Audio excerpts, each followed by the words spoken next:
Hey, it's John. Welcome back to the show, and welcome back to the latest edition of Latter Day Albums. Premise of this series is to talk about albums that are later in a band's catalog that Mhm. don't often get enough love or recognition. Before we get into the album today, let me introduce you to my distinguished guest, who you have seen here before on John the Music Nut. You may know him from his YouTube channel, which is called Ryan's Vinyl Destination. You may also know him from his appearances on Grant's Rock Warehouse, as well as the Contrarians, which is where I met him. My buddy, Ryan Gavalier. Welcome back to the show. Hey everybody. Hey John, thank you for having me on again. You got it. Ryan has suggested this album today. And yes, this is definitely one that should be discussed. This is Metallica's ninth album called Death Magnetic. This was released on September 12th, 2008 on Warner Brothers Records. This was produced by Rick Rubin. It was their first album since Injustice for All that was not produced by Bob Rock. Well, actually, it would be the first one since the Black Album, because that was the first one Bob Rock produced. Mhm. So this is an album that many people, including me, think is a return to form. I bought this the day it came out. This album went to number one throughout the world. It would sell over 2 million copies in the United States, which means it went double platinum. It also went double platinum in Australia. It went platinum in the United Kingdom. It went 4 times platinum in Canada, and it has a diamond certification in Poland. One song on here won a Grammy for Best Metal Performance. Yes, Poland. We're going all over the world on this channel. That's right. There we go. So, but this is a very strong album. Most fans call this a return to form. The musicians on this album are the incomparable, I cannot say it enough, James Hetfield on lead vocals, rhythm guitar, and he has a guitar solo on Suicide Redemption. James Hetfield is one of the best rhythm guitar players that has ever lived. And I Mhm. go to the grave saying that. Lars Ulrich on drums, Kurt Hammett on lead guitar, and Robert Trujillo on bass. So, Ryan, when did you first get into Metallica's music, and when did you first hear this album, Death Magnetic? Oof. Okay. Um, Man, I feel like the first time I really ever had any exposure to Metallica was probably being like 7 or 8 years old, watching VH1 Classic with my dad and Okay. seeing the music video for Enter Sandman all the time on there. Really loving that. And then just gradually getting into more of their stuff. I think mostly I heard songs off the Black album to start. Um, and then I went back, looked at Master of Puppets, Ride the Lightning, and Justice for All. A little later on, checked out Kill 'Em All, looked into their like 90s and 2000s material. And then I've listened to a little bit of their most recent stuff. I heard the Hardwired album. I actually haven't heard anything past that yet. Um, but I do plan to now, especially after really digging into this album more. I feel like the first time I heard this album was probably about 10 years ago or so. Okay. And I think I listened to it a little bit at the time, maybe like a few times or so, and I hadn't revisited it since. And ever since we started doing this series together, I was like, kind of like, I kind of want to revisit Death Magnetic. It's been a really long time. So I didn't like dislike it or anything. I just hadn't gone back to it. Um, and so I'm really glad we did this and got to revisit it some more. Nice. Okay. I came into Metallica on Ride the Lightning. Thank you, Frank Temerance and Vince Yarnell from Courtdale, Pennsylvania, up on the terrace for introducing me to that album and to Master of Puppets right after. And I got those cassettes for my birthday on my 15th birthday, which was a little over 40 years ago. And after that, I bought most of their albums as they were released in real time, including Death Magnetic. I've seen them 3 times. I saw them on the Justice for All tour. I saw them on the tour for the self-titled album, also known as the Black Album. And I saw them last year on the tour for 72 Seasons. And that was one of 2 stadium shows that they did at Lincoln Financial Field in Philadelphia, Pennsylvania. We did a bus trip for that one. Oh, So wow. 3 times. Still fantastic live. They're probably even better live now than they were when I saw them in the late 80s and the early 90s. Oh, wow. Yeah, I am so I can't say that I saw them from the beginning. I didn't see them touring when they were the middle act, when Armored Saint was opening and Wasp was the headliner. But I do remember that they played in this area, but back then they were playing bars, and I was too young to go, of course. But I did first see them in my senior year in high school, and I would have been, I would have been 17. Queensryche open, and that was a killer show because Metallica was promoting Injustice for All, and Queensryche was touring for Operation Mindcrime. So it was Wow. pretty wicked. And that was the night I really became a big Queensryche fan. And the next day I bought Operation Mindcrime. So this album I bought when it came out. I was really excited because what we had heard about this was going to be a return to thrash. And it is. I mean, I wouldn't say it's just a complete thrash album. What you have here on this album, Death Magnet, is you have the best of their 90s work with the thrash from the 80s and some new sounds here as well. Very strong album. I ranked these albums. I ranked all the studio albums here on John the MusicNut. I will put a link to that in the description.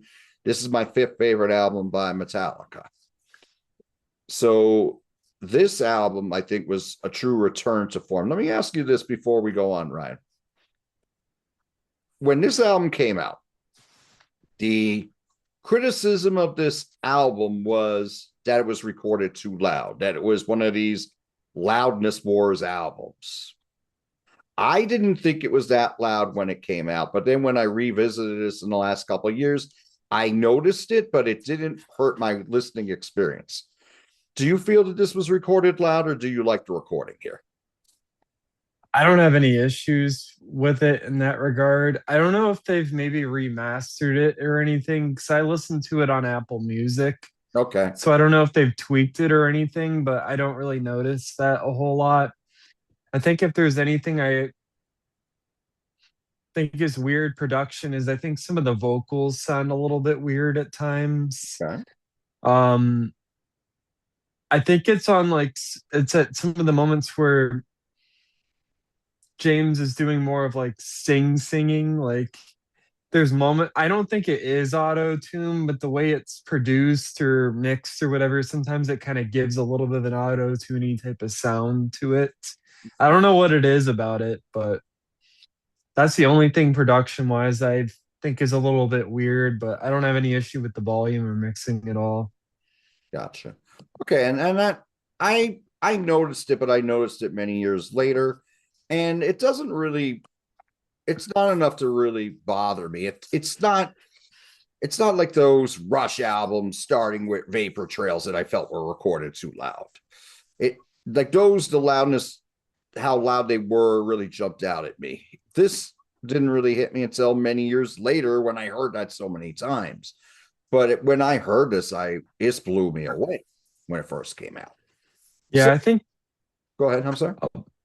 I think that I think it's like it's metal and it's like it's thrash metal at that. So I think if it is recorded loud, I just don't really see it as an issue. You know what I mean? Like I like metal to be like loud and stuff, so maybe that's part of why I don't really see it too. Okay. And this is very, I was saying there was elements of thrash here. This is the most thrash on one of their albums, I would say, Sense and Justice for All. Yeah. Yeah, I would definitely say that. There are some songs I think are thrash adjacent, but some songs are pure thrash. And then some songs you listen to, you're like, oh, this would have been one of the better songs on Load if they put it out. Maybe one of the Yeah. highlights on Load if they put it out on those albums. So we're going to go through this album just to show you the packaging here. The one thing about the packaging, we got this hole in here on each page. So when you go to the lyrics, sometimes you can't read all the lyrics because you got that hole in there, right? But it's like a book. This doesn't come out. You got a badass photo of these guys here too. This is really, really cool. You got James here, you got Robert, you got Kirk, and you got Lars there on the end. So that's pretty cool. Again, this was produced by Rick Rubin. Metallica liked working with Rick Rubin because he basically got out of the way and let them do their thing. He wasn't really a taskmaster or anything. They just talked about what they wanted to accomplish. And they really put out a very strong album here. So, Ryan, what do you think are the highlights on this album? So I think that when I say highlights, this is like my favorite songs. I think that pretty much everything on this album is like really, really good or great. I don't really have any issues with any of the tracks. But my favorites, That Was Just Your Life, Broken Beat and Scarred, The Day That Never, or the Day That Never Comes, All Nightmare Long, Cyanide, and My Apocalypse. Okay. Very good. Now we have some of the same ones on here. That Was Just Your Life. The beginning of that sounds like one of your those soundtrack albums that you were making. It sounds like something out of a horror movie. Yeah. It does. And then it gets, oh, sorry. No, you go. And then it just gets so heavy. I mean, the riffs, I mean, it kind of like starts off almost like a little bit doomy with the riffing. And then it becomes pure thrash. I think that's like one of the songs on here that does have a very thrashy feel. The chorus kind of moves away a little bit from it, but then it gets right back into it again. Super, super cool track. I think it's such a perfect way to start the album, be like, we're back. Um, it's just so heavy and epic. And one thing about Metallica is they usually started out their albums out very strong. Mhm. Whatever I mean, maybe some people may think Enter Sandman's been played to death, but it was a hell of an opener. I love it. All the 80s albums started out very strong. Hmm. Fuel was a fantastic opener. Even Hmm. Frantic. I mean, I'm not high on Saint Anger, but Frantic is a strong opener. That's very thrash. It really kicks ass. Yeah. That you have here too.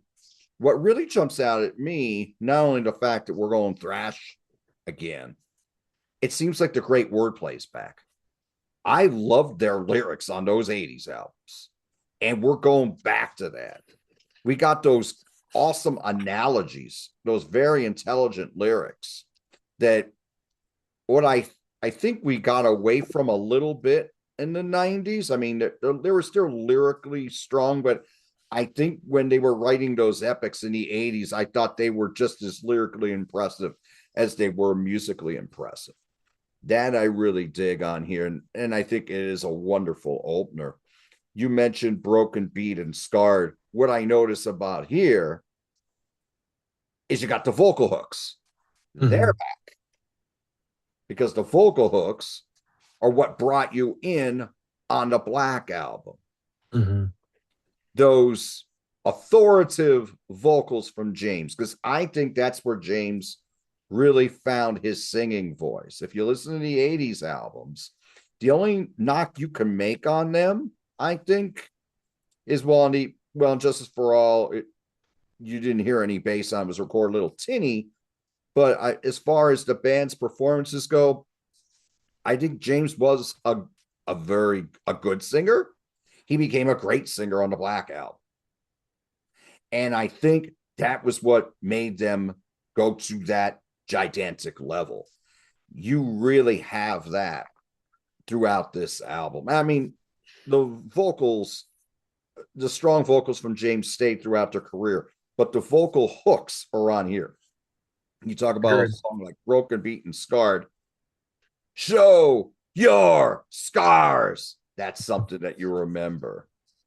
Definitely. We die hard. And this is a song about rock stars that die young Hmm. because they overindulged. So this is an excellent track, I think. I love the musical bridge on here. And I love the way this one starts out as well. This was the fourth single on the album.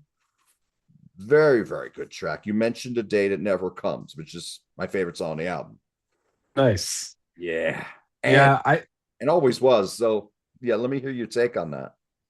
yeah, so The Day It Never Comes, actually when I first listened to the album, that and The Unforgiven 3 were the two tracks that I was kind of mixed on. Okay. But the more I listened to the album, the more I really love this track.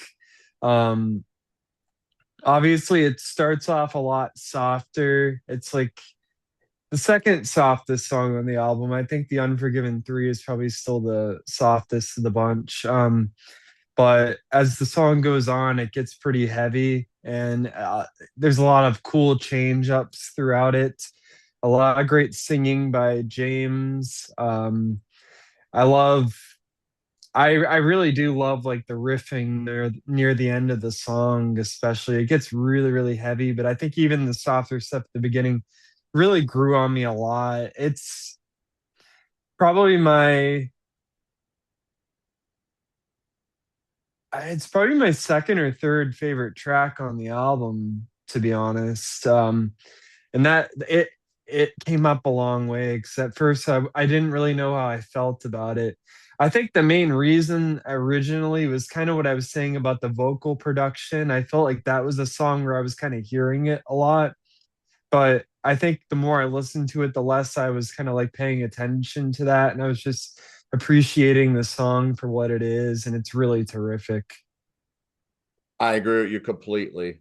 It starts out very melodic. That lead guitar line works like a hook. Hmm.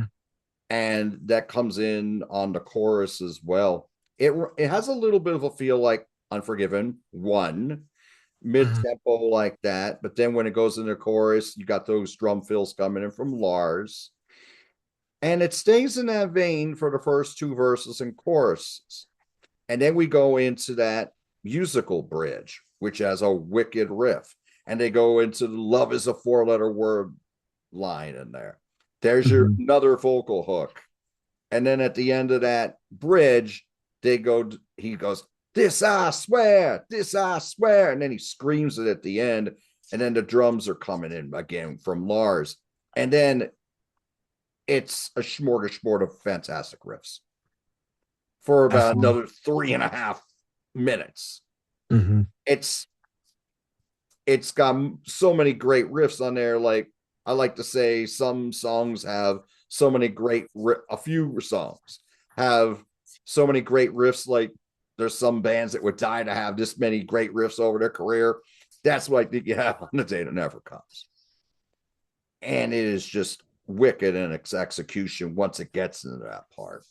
Yeah, it's got great riffs throughout the end, just like a song like A National Acrobat by Black Sabbath would, but this is a heavier song. This is a Hmm. fast paced song than that one.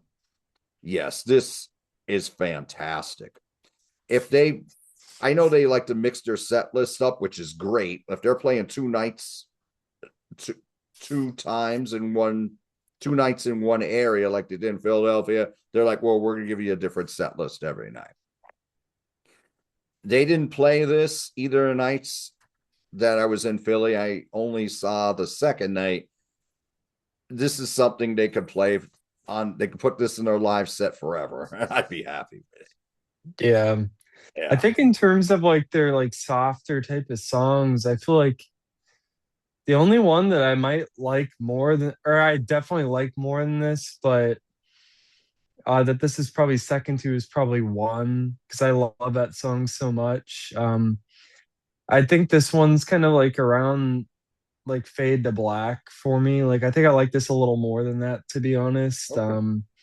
But I like it more than Unforgiven one as well, even though I love that song. Um, Definitely like it more than like Nothing Else Matters, stuff like that. Yeah, it's a really fantastic one. Let's go into Kirk Hammett. His playing on here. A lot of us on the Contrarians like to say, "Oh, he loves his wah wah pedal." Mhm. Here he's still using his wah wah pedal a lot, but he's going into those breakneck solos like he did on the '80s albums, which I really really enjoy, particularly on the more thrash tracks on here. That's really nice to hear. Definitely. Yeah, I think that for me, Kirk Hammett's always been a guitarist where he'll have moments I really love about, or he'll have moments like guitar solos that I really, really love. But then a lot of the time, I just am more so paying attention to James's riffs and his guitar solos, to be honest. Like, I think that they're one of the few bands where I think that the rhythm guitar player is the better guitar player, to be honest. I'm a Um, bigger fan of James's work myself.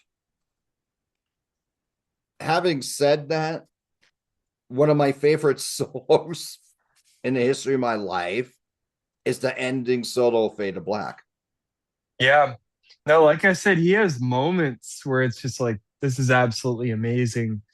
But then there's some guitar solos where it's just not quite as memorable to me.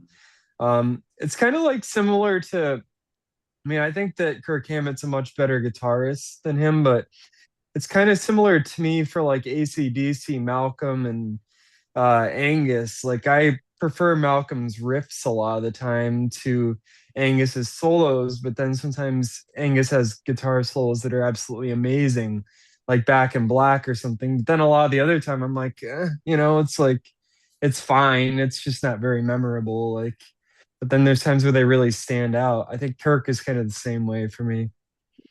It's a good analogy there, definitely. You mentioned Cyanide as one of your favorite tracks. Yeah, I yeah, remember that. this. Sorry to interrupt. I remember, although this wasn't released as a single, this was the one that we heard first. It kind of got leaked out somehow. And some people were disappointed by this. Oh, this is going to be the first single. I think Cyanide kicks ass. I agree. And the reason I think it kicks ass is it's more 90s. So, more 90s Metallica was about groove and those riffs that swing. That's what I really dig about this. I love that groove on there, and then how it does has a nice ebb and flow during the musical bridge, how it slows down a little bit. We got some nice stop start rhythms in there before it goes back into that groove. I dig this track. What are your thoughts on why this is one of your favorites? Yeah, I just like that it's a very immediate and heavy song. I think that, yeah, I think it reminds me of kind of 90s Metallica, but I also think it fits in really well with like some of the heavy metal bands of like the 2000s, early 2010s as well. Like, I think it's some of the bands that were kind of big around the time, like Avenged Sevenfold and stuff. Like, I feel like this kind of fits in with that type of sound as well. Not the same, but like it feels like a contemporary sort of. Um, and I just think great great chorus on here, very hooky vocals as you've said before. I think this song especially has some very memorable vocal moments. Yeah. Yeah, I just think it's just like after you get through that day that never comes and all nightmare long, which I really love that one a lot too. I feel like this one, those two are like kind of like longer, a little more epic, more complex, and then this one just comes in and it's just a great immediate heavy metal song. Definitely. This is a kick-ass track. This is one of my favorites as well. We mentioned Unforgiven 3 before. To me, this is like, it's like the God, like it's like what Godfather 3 is to the Godfather trilogy. As though Unforgiven is excellent. Unforgiven 2 is now the difference between Godfather and Godfather 2 is actually like two more, but Unforgiven 2, I was like, okay, that's good, but we could have stopped. Unforgiven 3, as much as I like it, it's probably my least favorite song on the album. Me too. And but what I do like on it is James' vocal. Because on here, what also happened with James in the 90s, he became a more authoritative singer, but I thought when it was time to get more somber, I thought he had a great voice for it. Mhm. And here, I think his voice is the highlight of the track. Now, the orchestration on here is really impressive. That's by David Campbell. And musically, I mean, it's good, but I think outside of vocal performance, yeah, I don't think it's like a great track. I mean, it's a good one. Yeah, I agree with you completely. I mean, I think that the biggest issue with this song is probably that it is called The Unforgiven 3. So I Right. think it sets expectations because The Unforgiven is a really great song. Yes. I don't think there's anything inherently wrong with this song. It's just kind of anticlimactic, to be honest. Right. Because I think even like the first Unforgiven, it is a softer song, but it still packs a punch. It still has a lot going on. This one, it just feels like there isn't really that much going on in it. I mean, great vocals for sure. Um, I don't mind the music either. Something when you were talking about James there that I was thinking about a lot while I was listening to this album and whenever I listen to Metallica is I think that James does have a lot of great lyrics. He does have moments occasionally that come off as really corny to me though. But the thing about that is that no matter what James is singing, I always can hear like his heart in it and I hear like authenticity. So even if something doesn't completely land for me vocally, I always know that he's like putting his full self into it when he's singing it. So it's like still extremely endearing no matter what. Not necessarily anything in this song that's lyrically cheesy, but it's just something that I've noticed on other songs where like sometimes I'll be like, all right, these aren't like my favorite lyrics I've heard, but like he gives the delivery to where it's so like super powerful. I agree with that. Excellent point. You mentioned My Apocalypse before as well. It's great to hear their kick ass, wicked thrash closer again. Yeah, it feels like battery kind of. For me, it's like Damage Inc. Yeah, That closes master. Yeah, we're going back to the Metal Militia, Damage Inc., Dyer's Eve thing here. yeah, And I think this really kicks. I think this would have fit right in on those early records, no doubt about it. I agree. Mm-hmm. Excellent. What do you think of Judas Kiss? That's one of my highlights on here.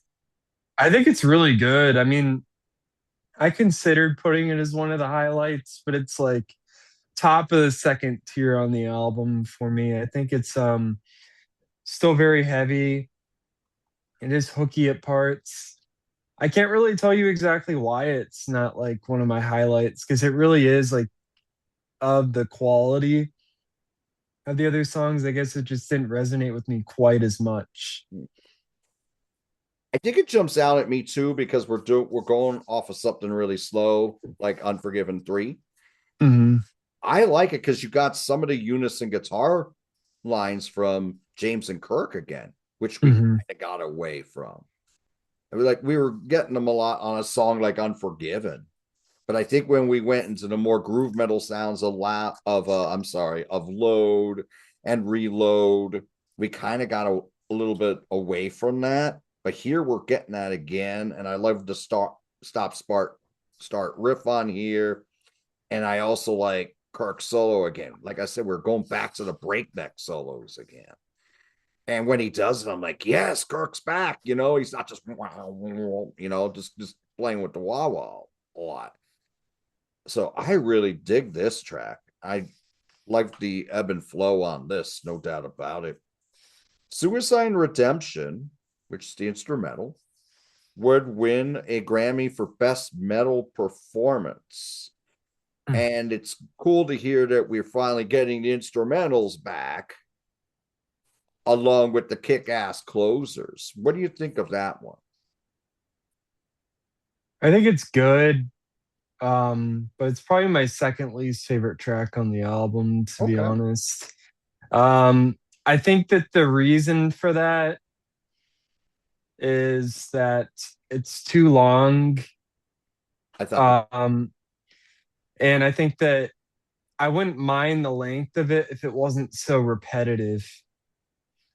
Because I think that the way of the formula of it, I feel like it's like they'll do like one riff for like 30 seconds in a row and then do another one. And it's just very like formulaic. Like I just feel like they could have made it a little bit more interesting, to be honest. Maybe a little more callbacks to, like, I know I'm saying it's repetitive, but I feel like it's like repetitive and then it changes to another thing and it's repetitive. It changes to another thing and then it's repetitive, and it's not enough, like there's just not enough callbacks either. I don't know. I just think it's like all the riffs themselves are super cool, but I just think it doesn't fully work as a full piece. And it's funny that you mentioned um, later 2000s, like Rush or like later Rush albums, because I feel like every time I hear this song, it actually makes me think of Rush a little bit. But I'm like, Rush would have done this better. Okay. Yeah, Okay. Yeah, something like maybe a main monkey business, you know, yeah, from Snakes and Arrows, for example. Something like yeah. I agree with your thoughts here on Suicide and Redemption. I like the riffs, but it's not cohesive, and we don't have a strong main theme. Hmm. Like we give this main theme in Call of Cthulhu and Orion that we could go right back to it. And like you say, the callback, but that main theme is so strong that is the basis of the song. Here, it's just a cool riff is the Hmm. theme. It's not it's not as memorable as the main theme that you would get on Orion or you get on the Call Cthulhu. I do like this more than To Live Is to Die. To Live Is to Die is long like this song, and I think it's about the same length, but To Live Is to Die, I think sounds a little sluggish. This just sounds like a bunch of good riffs that are put together, but it's not super. It's good, but it's not great. Like it's not as cohesive as what we had before. Hmm. Yeah, I agree. The only track we haven't really gotten into is one of your favorites, All Nightmare Alone. Yeah, I think that one and End of the Line are the two we haven't. Or End of the Line. I'm sorry. Yeah, but All Nightmare Long, I really like how epic this track is. I think that, it's very, very heavy. It does have change ups throughout it. Um, and I just think that it's probably the most complex track on the album as well. I don't know. I like that it's like kind of a little bit at times a little bit doomier, at times it's a Mm-hmm. lot faster. It just kind of goes all over the place, but I just think it works really well. Um, what did you think of it? It's in my second tier. I do love the Luck Runs Out vocal hook there. I think it's just a little long, but I do like that it's eerie and we do have those elements of doom metal on here. I do like that it becomes a balls out assault around the 3 minute mark. So we got a lot of nice ebb and flow. I think the only maybe if it was shorter, I'd appreciate it more. Yeah, that's fair. But I still dig it. Like I'd probably I like it more than Unforgiven 3. I like it more than Suicide and Redemption. Yeah, probably those two I would put that of above and the end of the line. I have that as a highlight. And I like how we have a nice build in this, and the riffs on here are wicked. I love the musical bridge on here. I love James's vocal on here. And we have how I love how it slows down and it gets more tender again. Kind of like how we are talking about Unforgiven 3, but Unforgiven 3 stays in that same vein the whole song. And then it gets wicked again when he goes into the slave becomes your master. But at first he's saying it really soft and then he starts yelling it with authority. And it is wicked. I do like the ebb and flow. I like the nice changes in tempo on here. So to me, like that 1-2 punch of that was just your life and the end of the line works very well. Broken, Beaten, Scarred, I like a lot, but not as much as those two, and not as much as the song after. But I love the riffs and the execution on the end of the line. Yeah, it is a really good track. That's another one that I heavily considered making one of my highlights, but it just missed it. I do like it better than Judas Kiss, though. So Okay. this one was like super, super close to being a highlight. I do think there's a lot of good riffing on it. But I think the main riff of it is maybe the reason why it didn't quite hit highlight for me. It's not that it's a bad riff. It's just I think compared to some of the other riffs throughout the album, it didn't stand up quite as much. It's a little simpler, a little bit like um it almost like it's yeah, it's slower. It's kind of simple too. But it's not bad by any means. Like I think it is still a good riff. It's just like there's just I think that this album actually has probably some of the best Metallica riffs that we've heard in like a long, long time. Agree with So I that. think that some of the ones on here just like aren't quite up to that par for me. The slaves become the master part. I think that's kind of one of those moments where I was kind of talking about earlier where like I feel like if it wasn't someone like James, it could come off as kind of corny, him saying like 8 times in a row and then going into the higher or to the more aggressive version of it. But I think it works with James Yeah.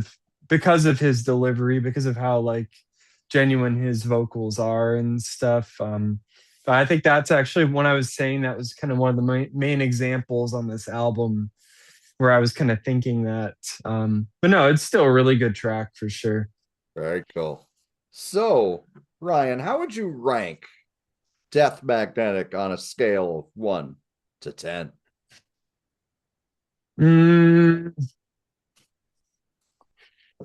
I think I'm gonna give it like an 8.5. Yeah, I think an 8.5. I'd say in terms of their catalog, I I still like Ride the Lightning more.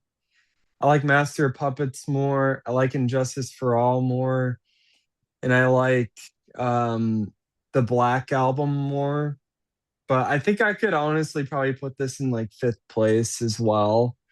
I might like it slightly more than Kill 'Em All. I'm probably gonna get in trouble for saying that in the comments, but I think Kill 'Em All has like really high highlights, but it has some kind of weak moments as well, in my opinion. It's still the band kind of figuring out who they are, in my opinion. It's not quite as polished as some of their other stuff, but still fantastic. But yeah, I mean, I like this better than anything after the Black album, though, as well. 8.5 for all the same reasons you said. As far as the top five, my top five, you take out Injustice and you put in Kill 'Em All. Those are my top five.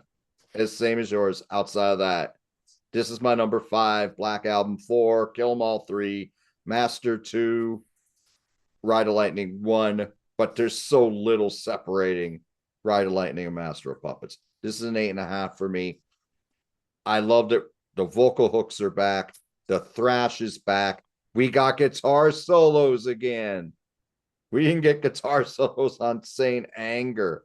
I like the production. Yeah, tiny loud, but not enough to affect my rating at all. The great songs are back. Saint Anger, the more I listen to it, the more I don't like it. Hmm. And nor that's rare for me because that was an album that I thought was like a 6 when it came out. I was like, oh, it has its moments, it has its good stuff. But now I hardly ever listen to it because the more I'm like it, I'm like, it's just too much for me. But I think it's Hmm. something that James had to get out of his system. So I respect that. This is a true return to form. This is an album that I really love. I loved it when it came out, and I love it now. This is Metallica's Death Magnetic. So, for everyone watching, thank you so much for joining us today. What do you think of Metallica's music? And what do you think of this latter day album, Death Magnetic? What are your favorite songs on Death Magnetic? What do you think of the performances on here? What do you think of the recording and the production on this album? What are your favorite Metallica songs and albums? And have you seen them live? And what do you think of them as a live band? Please let us know in the comments what do you think of Metallica and their album, Death Magnetic. Ryan, thank you so much for joining me today, talking about this live album. I'm sorry, Latter Day album doesn't get enough love or recognition. Metallica's Death Magnetic. Yeah, thank you for having me on. I had a really good time. Um, I really enjoyed revisiting this album as well. I think that, in terms of bands that were like legacy bands coming back and like making albums later on, I think this is just a fantastic example of a band showing that they can still be in their prime, even if it seemed like their prime had left for a little while. Like it's a fantastic comeback album. Uh, Rick Rubin did the job he gets hired for. He's the ultimate fixer Yeah, of bands. Like, he was only in for one album with Metallica, but I think that he was just what the band needed, honestly. no doubt about it. And I think the albums they made after this one, I think they're both very good too. Perhaps a little too long. You could say this is a little too long too, but yes, this is definitely what really got them back on the right track and really solidified them as a legendary band. So thank you all so much for joining us today. Do what you love, and we'll talk to you soon.